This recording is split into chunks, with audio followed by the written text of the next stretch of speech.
Mutual fund investments are subject to market risks. Read all scheme related documents carefully. काय तुम्हाला नवीन इन्व्हेस्टमेंटचं option पाहिजे? Mutual fund करून वैतागले आहात तर सेबीनी एप्रिल 2025ला SIF बद्दल आणण्याबद्दल बोललं होतं आणि आता बऱ्याचशा म्युच्युअल फंड कंपन्या SIF स्पेशलाइज्ड इन्व्हेस्टमेंट फंड नावाची जी गोष्ट आहे ती घेऊन आलेले आहेत. आता हे SIF काय आहे, कोणासाठी आहे, कसा त्याचा तुम्ही बेनिफिट घेऊ शकता, तर याच्याविषयी आपण एक 4-5 व्हिडिओची सिरीज बनवणार आहोत. नक्की ही सिरीज पहा. ज्या लोकांना मार्केट पडण्याची भीती वाटते, पैसे मायनस होण्याची भीती वाटते, त्यांच्यासाठी हे SIF वरदान ठरू शकतं आणि मे माइट बी खूप चांगली वेल्थ क्रिएट करू शकतो. सो मित्रांनो, व्हिडिओ शेवटपर्यंत पहा. ही सिरीजच पूर्ण पाहणं गरजेचं आहे. नवीन असाल तर सबस्क्राईब करा, नवीन व्हिडिओसाठी बेल आयकॉनला हिट करा. नमस्कार, मी आकाश गोंदावले, मागचे 22-23 वर्ष तरी फायनान्समध्ये आहे. आज खूप महत्त्वाच्या विषयावरती आपण बोलणार आहे. बऱ्याच वेळेला लोक माझ्याकडे येतात, म्हणतात म्युच्युअल फंड हा एकमेव ऑप्शन आहे का आम्हाला इन्व्हेस्टमेंट करण्याचा? तर मी त्यांना बऱ्यापैकी सांगतो की यार, ॲक्टिव्ह इन्व्हेस्टमेंट जर करणार असाल तर मग शेअर मार्केट पण आहे, तुम्ही ॲक्टिव्हली रिअल इस्टेट पण करू शकता, बॉन्ड डिबेंचर पण करू शकता, पण तुम्हाला स्वतःचा रिसर्च लागेल, स्वतःचा अभ्यास लागेल आणि मग तुम्ही ते करू शकाल. सो बऱ्याच वेळेला यावरती लोक म्हणतात की आमचा तर अभ्यास नाही, आम्हाला पॅसिव्हली इन्व्हेस्टमेंटला काय ऑप्शन आहे? तर पहिल्या काळात 2च ऑप्शन होते. काय होते की एक तर तुम्ही म्युच्युअल फंडमध्ये इन्व्हेस्टमेंट करू शकत होता, MF मध्ये इन्व्हेस्टमेंट करू शकत होता, आणि पॅसिव्हली PMS मध्ये इन्व्हेस्टमेंट करू शकता. PMS म्हणजे काय की तुम्ही पोर्टफोलिओ मॅनेजमेंट सर्व्हिसेस, 50 लाखाचा फंड मिनिमम इकडे लागायचा, 50 लाख रुपये मिनिमम इन्व्हेस्टमेंट जर तुमच्याकडे असेल तर PMS तुम्ही खोलू शकायचा आणि मग इकडे फंड मॅनेजर तुमच्या पर्टिक्युलर खात्यावरती ट्रेडिंग करत होता. इकडे मात्र तुम्हाला 100 रुपयापासून ऑप्शन चालू आहे की बाबा तुम्ही गुंतवणूक करू शकता. तर याच्यामधलं प्रोडक्ट म्हणजे हे जे आहे स्पेशलाइज्ड इन्व्हेस्टमेंट फंड नावाचं आणलंय आणि याच्यामध्ये तुम्ही मिनिमम इन्व्हेस्टमेंट करू शकता 10 लाख रुपये.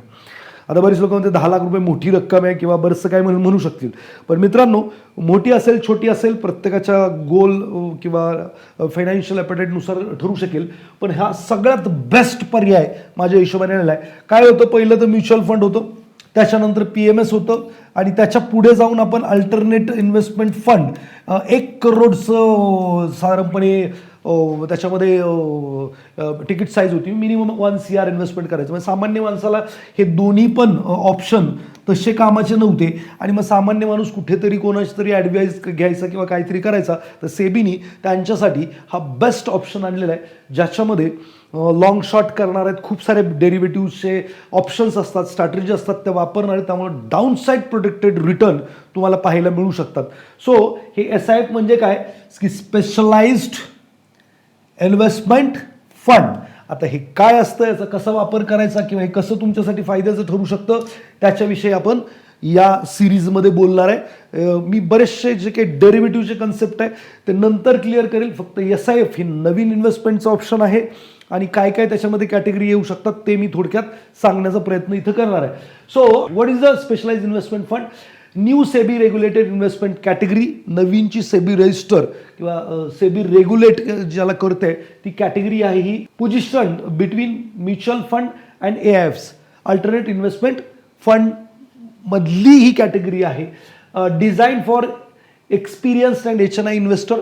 तर हे फार महत्त्वाचं सेंटेन्स. मी हे बऱ्याचशा लोकांना म्हटलं की एक्सपिरियन्स्ड अँड HNI, बट जेव्हा मी आता SIF वाचतोय किंवा ज्या SIFचे फंड आले त्यांना पाहतोय, तेव्हा ते नवीन इन्व्हेस्टरला पण काही काय अवघड आहे असं नाही वाटत आहे. फक्त प्रॉब्लेम हा आहे की 10 लाख रुपये हे तिकीट साईज आहे, तेवढाच एक प्रॉब्लेम वाटतोय.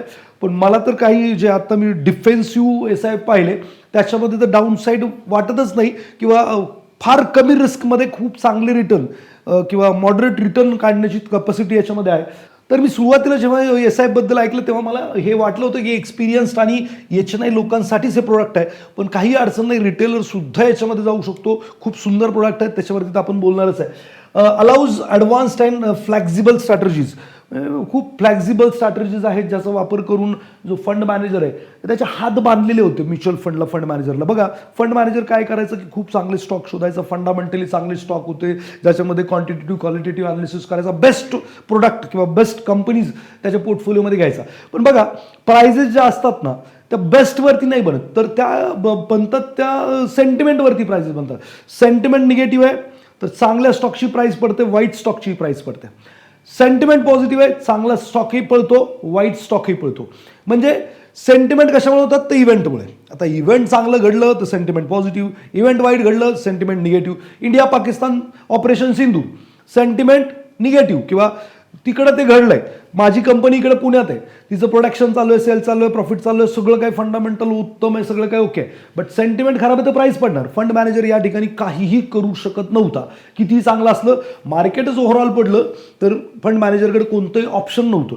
पण ह्या SIF मध्ये ही फ्लेक्झिबिलिटी जी आहे स्ट्रॅटर्जी चेंज करण्याची, याच्यामध्ये ते हेज करू शकतील किंवा जिथं गरज आहे तिथं सेल पण करू शकतील. ह्या फ्लेक्झिबिलिटी आल्यामुळे डाऊन साईड बऱ्यापैकी मला वाटतं हे SIF कमी करून टाकेल. म्हणजे जी भीती होती की 2-2, 3-3 वर्ष म्युच्युअल फंडच्या स्कीम्स होत्या त्या साईडवेज घुसायच्या किंवा रिटर्नच नाही प्रोड्यूस करायच्या, तर इथं मात्र SIF नावाच्या प्रोडक्टमुळे तुम्हाला तो बेनिफिट मिळेल की तुम्हाला any point of given of time तुम्हाला बऱ्यापैकी पॉझिटिव्ह साईडला राहता येऊ शकेल असं मला वाटतंय. सो काय आहे फंड ते तुम्हाला कळेलच. Why consider SIF? का आज कन्सिडर केलं पाहिजे? More flexibility than mutual funds. Mutual फंडमध्ये फ्लेक्झिबिलिटी काहीच नव्हती. तुम्ही घ्या आणि बसा, चांगलं घ्या आणि बसा, मग ते वर जाईल खाली जाईल, वर जाईल खाली जाईल. जेव्हा चांगलं वातावरण निर्मित होईल, सेंटिमेंट चांगले येतील तेव्हा ते वरती जाईल आणि मग तुम्हाला ते रिटर्न देईल. तोपर्यंत फंड मॅनेजरला काहीही करता येत नव्हतं. त्याला फक्त फंडामेंटली चांगली कंपनी शोधता येत होती, याच्या पलीकडं त्याला काही करता येत नव्हतं. पण आता फंड मॅनेजरला SIF मध्ये फ्लेक्झिबिलिटी आहे की जर खाली जाणार आहे मार्केट तर तो विकू शकतो, हेज करू शकतो त्याचे जे काही पोर्टफोलिओ आहे. तर ते हेज बीज काय असतं, विकायचं कसं, ते सगळं मी तुम्हाला या सिरीजमध्ये सांगण्याचा प्रयत्न करणार आहे. फक्त ओव्हरव्ह्यू मी तुम्हाला देतोय याचा सगळा. Better downside risk management. Better downside risk management ही लईच महत्वाची गोष्ट मला वाटते याच्यामध्ये जी आहे ती. आता काय होतं की म्युच्युअल फंड आपल्याला सामान्य जीवनामध्ये माहिती आहे की यार इन्शुरन्स काढला जातो. स्टॉक खाली जाणार आहे तर त्याचा पण इन्शुरन्स निघतो, वरती जाणार त्याचा पण इन्शुरन्स निघतो. म्हणजे इन्शुरन्स काढण्याची जी फॅसिलिटी आहे, आता याला हेजिंग म्हणूयात किंवा पुट कॉल म्हणतात. पुट म्हणजे काय की बाबा खाली गेला, जेवढं काही खाली जाईल तेवढं मला रिकवर करून द्या. म्हणजे पुट विकत घेतला तर डाऊन साईड प्रोटेक्शन मिळतं, कॉल विकत घेतला तर अप साईड प्रोटेक्शन मिळतं. मग वरती जेवढं जाईल तेवढं तुम्ही मला कव्हर करून द्या, मला माल आत्ता घ्यायचा होता, माझ्याकडे पैसे नाही आहेत, मला काही दिवसानंतर पैसे येणार आहेत, सो मी कॉल घेऊन ठेवतो. मग असं बरेचसे strategies I will discuss it later on. याच सिरीजमध्ये मी डिस्कस करणार आहे. कॉल पुट काय असतं, फ्युचर ऑप्शन्स काय असतात, कशा पद्धतीने हेजिंग स्ट्रॅटर्जीज इकडे वापरणार आहेत ज्याच्यामुळे डाऊनसाईड प्रोटेक्ट होऊ शकते. कारण कन्सेप्ट क्लिअर असतील तर तुम्हाला इन्व्हेस्टमेंट करताना भीती वाटणार नाही. आर्बिट्राज काय असतं याच्यावरती आपण बोलणार आहोत. So opportunity for higher risk adjusted return. Risk adjusted return फार महत्त्वाचा कन्सेप्ट आहे. म्हणजे तुम्ही रिस्क किती घेतली आहे आणि त्याच्या बदल्यात रिटर्न किती काढले. बघा SIF तुम्हाला जेव्हा मार्केट बूम करेल म्हणजे जोरात चालेल तेव्हा जास्त रिटर्न देणार नाही. म्हणजे बघा ह्याची जी स्ट्रॅटर्जी मला असं वाटतं की ते कसं परफॉर्म करेल. तर समजा 10 रुपयाचं NAV आहे, SIFचा पण 10 रुपयाचा आहे आणि म्युच्युअल फंडचा पण 10 रुपयाचा आहे, आणि हा बुल रनमध्ये हा इथं 40 रुपयाला गेला म्युच्युअल फंडचा NAV.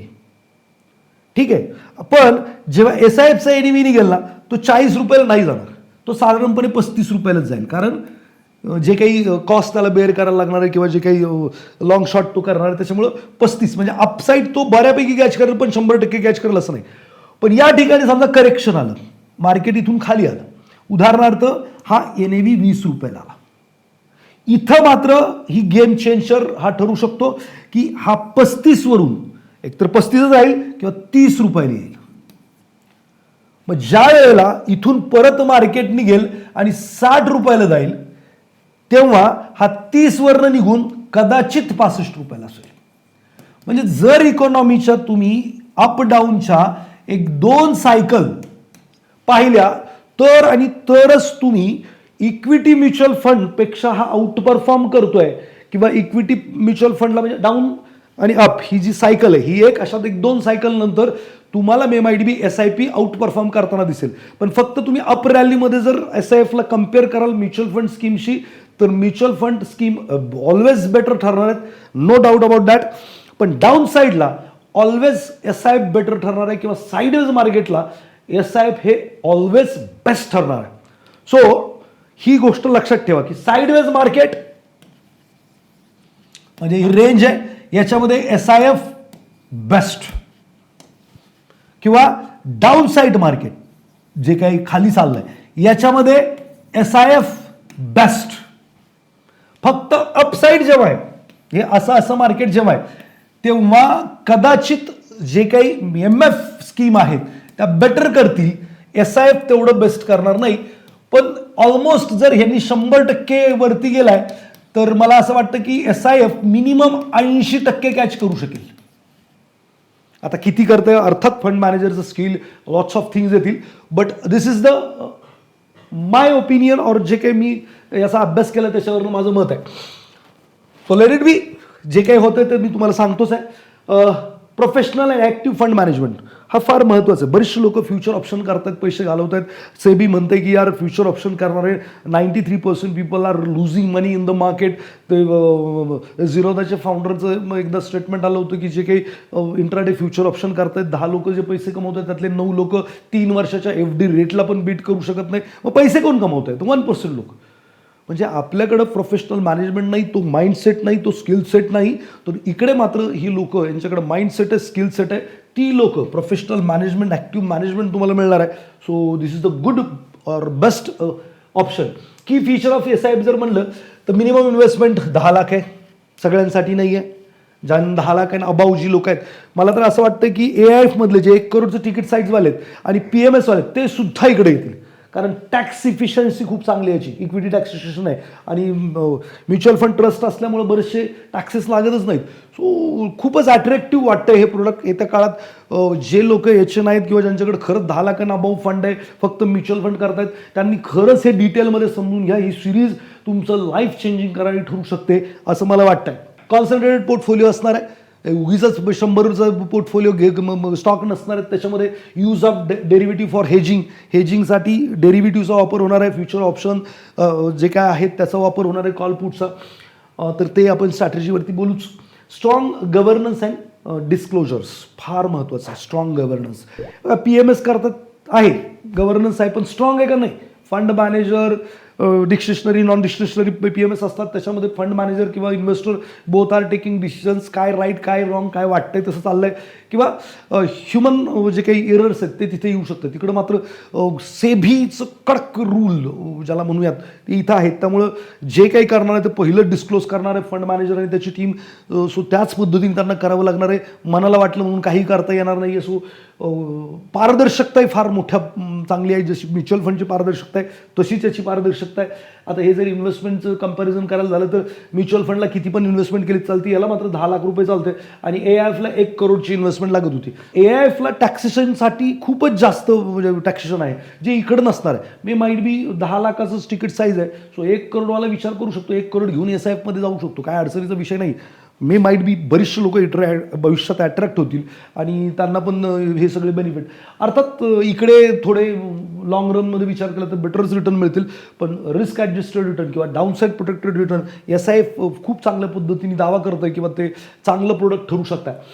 रिस्कचं म्हणाल तर म्युच्युअल फंड लो रिस्क म्हणण्यापेक्षा असं म्हणता येईल की म्युच्युअल फंडमध्ये बायच करायचं आहे आणि जर ती कंपनी चांगली आहे, कंपनी पैसे कमवते तर ओव्हर पिरियड ऑफ टाईम वरती जाणार आहे. प्राईस काय होते? सेंटिमेंटनी खालीवर होते, सेंटिमेंट इव्हेंटनी करतात, पण वेल्थ क्रिएट होते ती अर्निंगनी होते. जर एखाद्या कंपनीचं प्रोडक्ट चांगलं आहे, भविष्य त्याची कन्झम्पशन स्टोरी चांगली आहे, तर डेफिनेटली ती कंपनी अर्न करणार आहे, तर ती पैसे बनवणार आहे. फक्त निगेटिव्ह सेंटिमेंटला ती बनवणार नाही. म्हणजे काय होतं की यार घेऊन बसलाय, डोक्याला ताप नाही, मग याची रिस्क लो होते की यार लॉंग टर्ममध्ये घेऊन बसलाय, काही किडे करत नाही आहे. इथं मात्र किडे करणार आहेत SIFला, म्हणजे हेज करणार आहेत, हे करणार आहेत, ते करणार. हेजिंगमध्ये चुकलात तर रिस्क वाढते, पण मला नाही वाटत की एवढी एक्सपर्ट टीम असते त्यांच्याकडे की ते चुकतील. हेजिंगला चुकण्याचं काही कारण बनत नाही. तुमच्याकडे माल आहे आणि त्याच्या अगेन्स्ट तुम्ही प्राइस हेज करताय कमी किंवा जास्त होण्याची. समजा उदाहरण घ्यायचं झालं तर हेजिंग म्हणजे काय, आता ज्यांना कॉल पुट समजतं, समजा मी XYZ स्टॉक घेतलाय, XYZ स्टॉक घेतलाय 100 रुपीजला. आता प्रॉबिलिटी काय या स्टॉकची, हा एक तर वरती जाईल 110ला जाईल, 120ला जाईल, हा खाली जाईल 90 रुपयाला जाईल, 50ला जाईल, कुठेला तरी जाईल, किंवा हा इथंच थांबेल. म्हणजे हा वरती जाईल ही एक पॉसिबिलिटी, हा खालती जाईल एक पॉसिबिलिटी, आणि हा इथंच राहील एक possibility. These are the possibilities. मग या परिस्थितीमध्ये समजा फंड मॅनेजरला वाटते की यार नाही एवढं काही तो वरती जाईल असं वाटत नाही, मग हा काय करेल, 105 रुपयाचा कॉल विकेल. त्याला म्हणायचं कवर्ड कॉल. म्हणजे 100 रुपयाचा माल उपलब्ध आहे, 105चा कॉल विकला, याचा प्रीमियम समजा 3 रुपये आहे, 3 रुपीजचा प्रीमियम आहे. तर हा प्रीमियम यांनी खिशात घातला, कोणी, फंड मॅनेजरनी. मग आता स्टॉक समजा वरती गेला, 105ला गेला, तर हे 3 रुपये आणि 100 ते 105 मधले 5 रुपये असे याला 8 रुपये बेनिफिट होईल. एक स्टॉक तर गेलाय फक्त 5 रुपये वरती, पण 8 रुपये बेनिफिट. पण हा 110 115 जर गेला तर मे माइट बी हा जो कॉल घेतला याच्यावरती त्याला काय करायला लागेल, 110ला जर गेला तर 5 रुपये पहिले याला द्यावे लागतील, कारण का 500 वरती जे काही होईल ते याला कव्हर करायला लागेल. याचा किती वरती गेला तर 8 रुपये हा फिक्स्ड काय म्हणता येईल की प्रॉफिट असेल. आणि समजा डाऊन साईड प्रोटेक्ट करायची तर हा काय करेल, 95चा पुट बाय करेल. उदाहरण आहे, 95चा पुट बाय करेल. आता हे पुट कॉल काय असतं, don't worry, I will explain पुढे. 2 रुपयाला बाय केला. आता 95च्या खाली किती जरी गेला तरी हा पुटवाला नुकसान होऊ देणार नाही बेसिक स्टॉकचं. 5 रुपयाचं जे राहील, 3 रुपये इकडे मिळालेत, 2 रुपये इकडे गेलेत, 1 रुपये. जर जागेवर राहिला तरी 1 रुपये, जर खाली गेला तर डाऊन साईड प्रोटेक्टेड, वरती गेला तर लिमिटेड अर्निंग. म्हणजे याच्यामध्ये जर हे इक्विटी ओरिएंटेड हेजिंग जर केलं तर अपसाईडही काय असणार आहे, लिमिटेड असणार आहे, डाऊन साईडही लिमिटेड असणार आहे. ठीक आहे. जर यांनी या पद्धतीने कवर्ड कॉल आणि पुट जर केलं तर याला लॉंग करणे, पुट लॉंग करणे आणि कवर्ड कॉल असं ही स्ट्रॅटर्जी म्हणता येऊ शकेल. सो ह्याच्यातलं यांनी कोणतंही केलं तर हा काय करतो, रिस्ट्रिक्टेड अपसाईड और रिस्ट्रिक्टेड डाऊन साईड प्ले करतो. ठीक आहे. मग या केसमध्ये फार इक्विटीसारखे रिटर्न नाही बनणार, पण एक चांगले रिटर्न रिस्क ॲडजस्टेड बनू शकतील. सो अशी एक स्ट्रॅटर्जी. हे तुम्हाला स्ट्रॅटर्जी समजायला थोडंसं वेळ लागेल, बिकॉज कॉल अँड पुट कदाचित माहीत नाही तुम्हाला. So don't worry, I explain it in next video. हे फक्त ओव्हरऑल एक्सपिरियन्स तुम्हाला देतोय की काय हे SIF असणार आहे. Example use case, equity mutual fund fully market dependent असतात. इक्विटी म्युच्युअल फंड मार्केटवरती डिपेंड, मार्केट वर जाणार, वरती जाणार, खाली जाणार, खाली जाणार. SIF strategy, buy strong stock आणि हेज वीक स्टॉक्स. म्हणजे काय की समजा मला IT सेक्टर आवडत आहे, IT सेक्टर वरती जायला असं पण वाटतं, पण सगळेच वरती नाही जाणार. मग मी काय करेल, काही स्टॉक जे आहे बाय करेल, काही स्टॉक सेल करेल. बघा, तुमच्याकडं माल नसताना पण विकणं याला शॉर्ट सेलिंग असं म्हणतात. ठीक आहे. म्हणजे मला वाटतंय की रिलायन्स आज खाली जाईल, माझ्याकडं तर काही रिलायन्स नाही, पण मी काय केलं, मार्केटमध्ये जाऊन रिलायन्स विकला. आता हे मला काय करायचं आहे, संध्याकाळपर्यंत रिकवर करायची माझी पोझिशन. मग याला म्हणायचं शॉर्ट करणे किंवा मंदी करणं. मग विकला आणि संध्याकाळी 1000 रुपयाला विकला होता, संध्याकाळी 950 रुपयाला बाय केला, संध्याकाळी सेटलमेंट झाली, विषय संपला. म्हणजे पहिलं विकलं, नंतर विकत घेतलं. या केसमध्ये फ्युचर विकू शकतात. इंट्राडे किंवा कॅश मार्केटमध्ये फक्त एका दिवसातच सकाळी विकलं तर संध्याकाळी रिकवर करायला लागेल, नाही तर मग ते ऑप्शनमध्ये वगैरे जाईल. तर या केसमध्ये फ्युचर विकू शकतात किंवा पुट बाय करू शकतात किंवा कॉल सेल करू शकतात. असं बरंचसं काही इकडे हेजिंगचे स्ट्रॅटर्जीज वापरू शकतात. गोल आहे reduce down side during market volatility. याचं सिम्पल गोल आहे SIFचं. काय गोल आहे की मार्केट जेव्हा वॉलेटाईल करेल, वर खाली करेल, तेव्हा जी डाऊन साईड आहे ती काय करायची आहे, रिड्यूस करायची आहे. लोकांना भीती याचीच आहे. सर म्हणतात पैसे नाही गेले पाहिजे, पैसे जरा कमी वाढले तर चालतील, पण पैसे गेले नाही पाहिजे. तर या केसमध्ये तुमचे पैसे प्रोटेक्शनला खूप जबरदस्त स्कोप आहे या SIFमध्ये, असं मला जे काही ओव्हरऑल अभ्यास केला त्याच्यावरून दिसत आहे. कन्क्लुजन आहे की takeaways, SIF bridge the gap between mutual fund and AIF मधला भाग आहे, एक सेंटर पॉईंट म्हणता येईल. ज्यांना इकडं पण नाही जायचं आणि इकडं पण नको आहे, मिडला येऊ शकतात. सुटेबल फॉर सोफिस्टिकेटेड इन्व्हेस्टर, मी असं म्हणेल suitable for 10 lakh and above जी लोक इन्व्हेस्टमेंट करू शकतात त्यांच्यासाठी सगळ्यांसाठी सुटेबल आहे. Focus on long term risk management wealth creation. Yes, that is very important. तुम्हाला लॉंग टर्ममध्ये वेल्थ क्रिएट करायची आहे आणि इकॉनॉमीच्या ज्या सायकल आहेत त्या जर तुम्ही सगळ्या प्ले केल्या तर मला असं वाटतं की तुम्ही इकॉनॉमीच्या एखाद्या सायकलमध्ये असाल तर may might be mutual fund outperform करेल, SIF नाही करणार. पण मला वाटतं 2-3 सायकल जर तुम्ही SIF बरोबर राहाल तर डेफिनेटली हे म्युच्युअल फंडला पण बीट करू शकतात. And that is very very very crucial point. Down side protect करण्यासाठी यांच्याकडे टूल्स दिलेले आहेत, हत्यारं दिलेले आहेत. सो आता असं म्हणूयात की म्युच्युअल फंड एक सैनिक आहे ज्याला बंदूक दिली, गोळ्या मारू शकतो, सगळं काही करू शकतो, प्रोटेक्शन काहीच नाही दिलं. म्हणजे समोरच्याने जर गोळी मारली तर याला लागू शकते, हा घायल होऊ शकतो. दिस इज अ म्युच्युअल फंड. पण आता हा SIF नावाचा जो सैनिक आहे, कमांडो आहे, त्याला आहे ना लाईफ जॅकेट घालून पाठवलं आहे. म्हणजे समोरच्याने मारलं तरी त्याला ते एवढं घायल नाही करणार, म्हणजे तो मरणार नाही, म्हणजे जास्त मागं सरकणार नाही. जिथं ज्याला प्रोटेक्शन नाही दिलं तो कदाचित गोळ्या लई जोरात यायला लागले तर थोडं थोडं मागं जाईल, सरकेल मागे. म्युच्युअल फंड समजा की विदाऊट बुलेट प्रूफ जॅकेट सैनिक आहे आणि हा जो SIF आहे हा बुलेट प्रूफ सैनिक आहे, बुलेट प्रूफ जॅकेट दिलेलं सैनिक आहे असं तुम्ही समजायला हरकत नाही. So that is very important long टर्ममध्ये हे. सो ही सिरीज नक्की बघा. व्हिडिओ मोठा होऊ नये म्हणून मी इथं थांबतोय आणि पुढचा लगेच व्हिडिओ बनवणार आहे. तर तुम्ही हा पाहिला असेल तर सबस्क्राईब करा आणि तुमच्या मित्रांना पण सांगा जी लोक 10 लाख अँड अबाव इन्व्हेस्टमेंट करू शकतात आणि ज्यांना रिस्क ॲडजस्टेड रिटर्न बेटर पाहिजेत. व्हिडिओ कसा वाटला नक्की मला सांगा. मी प्रयत्न केला आहे SIF तुम्हाला एक डिस्क्राईब करण्याचा. तो काय काय असतं, किती स्कीम आहेत, त्याच्यामध्ये कसं होऊ शकतं हे पुढच्या व्हिडिओमध्ये आपण बघूया. धन्यवाद.